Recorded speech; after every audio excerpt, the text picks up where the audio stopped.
शाम में चलो फल फूल हुए रस्तम खरीद लिया जाई चलो। आइ गो बहनी, नमस्ते। बैठो सबे, चाय पानी पियो।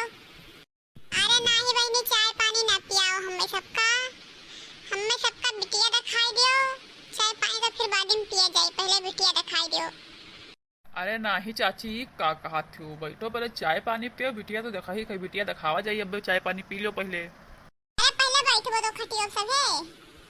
अरे बैठे वाली कौन बात है, कहाँ थे तो बैठी थे, बैठे हम कहाँ है, बैठो वहीं से बैठो। जाओ भैया बिट्टी बुला लाओ, जाओ। जाइत अम्मा जाइत।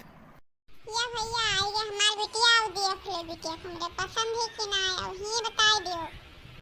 बिटिया पहनावा तो बहुत अलग है, अपने सबके हियां तो नहीं पहने ही बिटिया को, बहिरे रात रही का।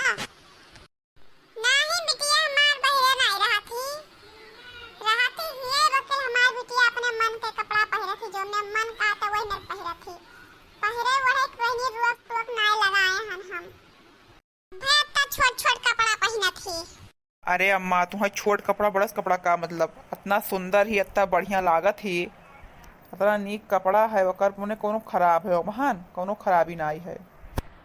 वैसे हमें तो बिटिया पसंद ही, अब तुम्हें लोग का हम पसंद होई तो बताओ। अरे भैया तू तो हमें पसंद है, बिटिया से पूछ ली बस। पसंद है हमहू कहिया। हे रे गरीब पुतवा, तू का अपने बुतई पसंद करेगा तो हमें सबका का लेके आई सारे। ए दादी तब तू कमी निकाल, तू कहती छोट कपड़ा पहरे ई है वो है, तब का करिए, इतना सुंदर मने बिटिया मिल गई जो हम चाहत रहे तो मेरा वक्त, तो अब तू कमी नहीं करबो।